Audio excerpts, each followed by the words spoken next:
Hey everybody, this is George Brasher with Shakedown of Thunder Sports, and you're about to watch the two Irish brothers. Go Irish.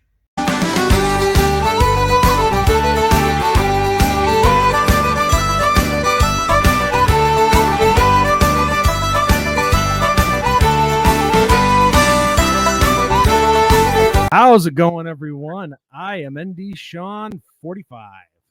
I'm Irish Benjamin 57. And together, us two schmoes make up this little thing called the Two Irish Brothers Show, baby. If you haven't done it yet, hit that subscribe tab and hit the like button on this video. That helps us out a lot. And yeah, let's just jump right into things. Ben, this was another crazy week of USFL football. 7 weeks down, only 3 more to go. Yep. How fast. Yeah, went really fast, or it's going really fast, and the playoffs will be here before you know it. And speaking of the USFL playoffs, we have one division that is set, and that is the New Jersey Generals. They clinched a spot last week, made it official. This week, it was the Philadelphia Stars who have clinched a playoff spot. So that North Division is set. Yep. Yeah, and that'll just lead right into the first matchup, Philadelphia versus Michigan. Like you said, the North is wrapped up. We got our two teams. Michigan and Pittsburgh are officially out of the running for playoffs. So there you go. And what a way for Philadelphia to clinch today. 46 points against the Michigan Panthers. Holy cow. Yeah, that game was an absolute drubbing, dude. This game really was our first major blowout of this inaugural season of the USFL reboot. And all I know is, right from the start, I wasn't able to see a ton of game action this week because I had stuff going on. But looking back at some of the highlights, the Stars 14 points right off the bat in the first quarter. But I will say though, Michigan made it interesting with that second quarter, putting up 18 points. So it was a 3-point game going into half. Yep. And the interesting thing is when you look at these box scores, you can circle one or two of these quarters and you think, hey, if you take that out, this is a whole different ball game. Yeah. You know? Oh yeah. Yeah, no, it was incredible for Philadelphia. The second quarter was the only quarter they didn't score double-digit points in. So, just absolutely incredible. 14 in the first, 7 in the second, 11 in the third, and then 14 in the fourth. So just, oh my gosh, all systems go for Philadelphia. And I think they're kind of a dark horse. They've kind of snuck up. They didn't start off real hot this season, but they've really turned it around, and they're pretty dangerous. I think they're a very dangerous team in the North. Oh yes, and I will get to that with when we get to our players of the week. I will explain more on that because the numbers speak for themselves, obviously. But continuing. Sorry, I hate it when I get tongue-tied, people. It happens. But continuing on with action here in Week 8, we continue the trend of yet another close game in the USFL, which we have seen a lot of this season. The Birmingham Stallions and the New Orleans Breakers. Stallions getting the win by a score of 10-9, and that's been. They showed the numbers. I think it was last week, and at that point, I think 18 of I don't know how many games at that point have been by one score or less, and so that trend continued. So not a whole lot of action in this one. Pretty much a defensive battle, and but I will say though. The Stallions, as they have been all season, found a way to get it done and hold on for the victory. Yes, they did. And the Stallions were the only team in this game that scored a touchdown. It was a touchdown in the first quarter, and then everything else was field goals. So pretty, like you said, pretty defensive battle. Just going through the numbers, Scarborough only had 54 yards on 14 attempts. Smith only threw for 183, not even 200 yards passing. So, yes, this was a very, very defensive battle. And what's crazy is Sloter threw for 251 yards, and they only got 9 points. So that's pretty That's pretty crazy. But yeah, those are. But his when QBR was pretty putrid though. So when you throw 3 interceptions, that's going to happen. that's exactly what I was going to get at. Yeah. Okay, we're on the same page. That's when you get a QBR of 44.9. So yeah, exactly. So, and another interesting thing to point out too, all these teams are in a very unique situation. I'm talking the playoff teams, that is. When you've clinched already at this point in the season, these last couple weeks that we have coming up, normally if this was the NFL, you would be at this point you would be fighting for like home field advantage or seeding or whatever. But with there being only 8 teams in the league, you already know who you're going to play. You know where you're going to play. There's really no home field advantage, at least for this first season, and with the current number of teams in the league. So you don't have to worry about playing for seeding or playing for home field advantage or any of that. So these last couple weeks, we could easily see, the Stars and the Stallions. We could see them playing a lot of backups because it's not gonna hurt them. It's not going to hurt them in the standings. It's not going to hurt them for all, for the playoffs. So don't be surprised if you see some new guys in there and a lot of backups and experimentations. Who knows what we could see these last couple of weeks? Because you don't need your top guys in there, balling out when you've already clinched a playoff spot with the aforementioned ways that the playoffs work. Right. So continuing on with this week's schedule, week 8, that is. I think I said week 7 before, but that was my mistake. We already talked about the Stars and the Panthers. Stars absolute blowout. Did we talk about the Stars, or we just we did? Okay. We talked about the Generals and Maulers, the Breakers and Stallions. Yeah, the Philadelphia Stars clinching, and we just had a game wrap up, and this hurts. This hurts. My Houston Gamblers go down in defeat to the Tampa Bay Bandits by the score of 13-3. So we had another low-scoring game.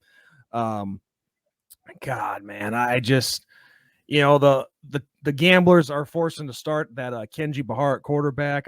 Apparently, I haven't really heard much, but I guess I would assume that Clayton Thorson is still hurt with that elbow injury, I think it was. And now it sounds like Will Likely is going to be done for the rest of the season, which at this point it doesn't matter because the Gamblers are out of the playoff race. Right. But going through this game, scoreless first quarter, but then the Bandits took off with a 13-0 second quarter, and that was pretty much the downfall from there for Houston. Yeah. Yeah, I mean, unfortunately, for Houston, when you have to play QBs that aren't quite ready to go, that's kind of what you get. So, and unfortunately, rushing for Houston was very much non-existent. The highest rushing total was 49 yards by their quarterback.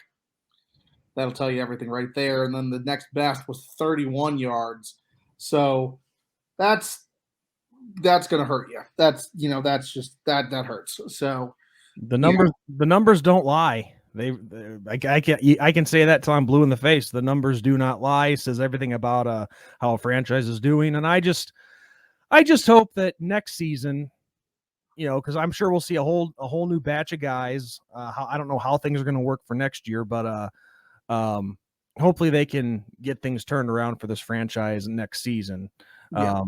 But it's like I said to start the year. I mean, these guys only had 4 or 5 weeks with one another, and then they saw game action right away. No preseason, so it's not surprising that sometimes maybe that lasts a little longer into the season than what you would expect. Yeah. But on the flip side, Tampa Bay, they're in a very, very unique situation right now. They're third in the South, behind obviously the Stallions and then the Breakers. But see, the Bandits have the Breakers next week and then the Stallions, and that finishes up their season. if the Bandits can win the next 2 games, that will be very, very interesting for the playoff race between them and New Orleans.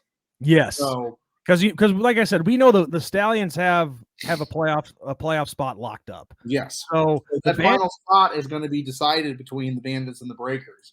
Yes. And everything lies in the Bandits' hands. So now they are in basically a 2-game playoff, if you will, and they have to win these next 2 games, because if they do, things get really interesting. Yes. Yeah, this is going to be these last couple weeks for that South Division. It's going to be a lot of fun.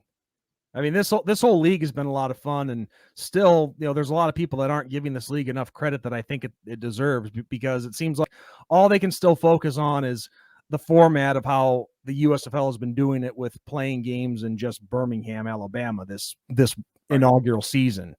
And it's like, I have a guy that I work with that's like, man, that stadium is empty every week, blah, blah, blah, blah, except for when Birmingham plays. I'm like, well, Birmingham's the home team. So why would all these people go and watch a team that they're not a fan of? Right. I mean, I'm not saying you can't have fun at a football game watching a team where you're not a fan of either team, but it's ridiculous. I mean, look, the real test is going to be, like I've said before, when you get all these teams to their respective cities, and we'll see how that goes, the fan turnout at those games and the ratings, then we'll see how it goes. And if it turns out to be crap, then okay, that's how it is. But let's just focus on the here and now. That's what matters. So with that said, as we already said, we've got the Generals and the Stars rounding out the playoffs for the North Division. Stallions, they've wrapped up a spot, and we've got a battle between the Breakers and the Bandits coming into these last 2 weeks. So it's going to be interesting to see what happens. But overall, week 8, it was another fun week of action in the USFL, and I've been enjoying it. Yes, very much so. So with that said, covering all of this week's action, let's go to our players of the week. And these are the guys who I have, Ben. And if there's any that you have to add or disagree with me on, don't hesitate to say. But from the New Jersey Generals, we have running back Darius Victor, 17 carries, 87 yards, 3 touchdowns. Linebacker from the Generals, DeJuan Hines, 15 tackles, 2 for loss. From the Birmingham Stallions, we have wide receiver Marlon Williams, 7 catches for 109 yards, no touchdowns, but that's still a great day at the ballpark. From the Philadelphia Stars, and this is probably my overall player of the week. It's probably going to be mine, because I think I know where you're going.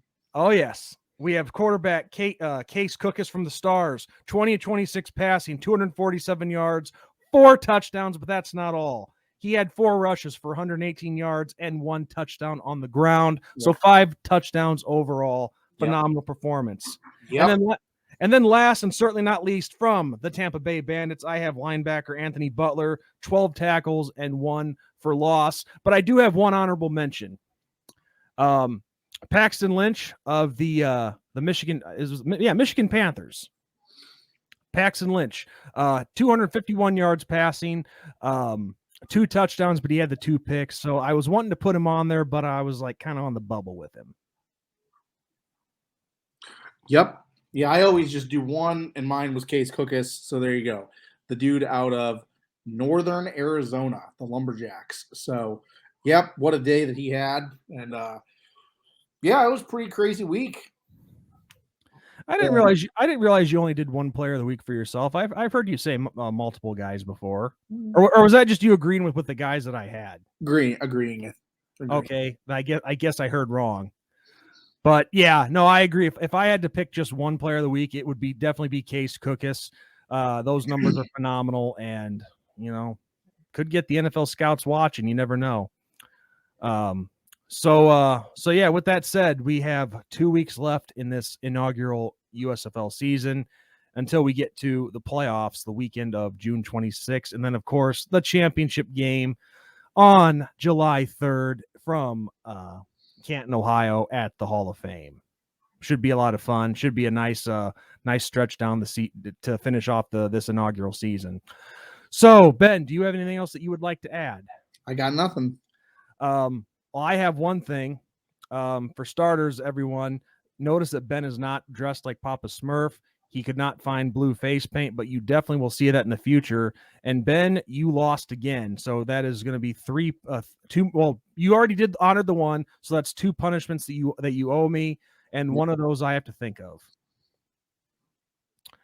And as far as bets go, this upcoming week, the Stallions and the Gamblers face off against each other. Ben is the Stallions fan. I'm the Gamblers fan. That's going to be the only game that we bet on. So whoever wins that one, the winner picks the punishment for the loser. Yep. Just to make sure we're clear on that. So you guys didn't think we were pulling a fast one on you. Yep. So with that said, everyone, I am ND Sean 45. I'm Irish Benjamin 57.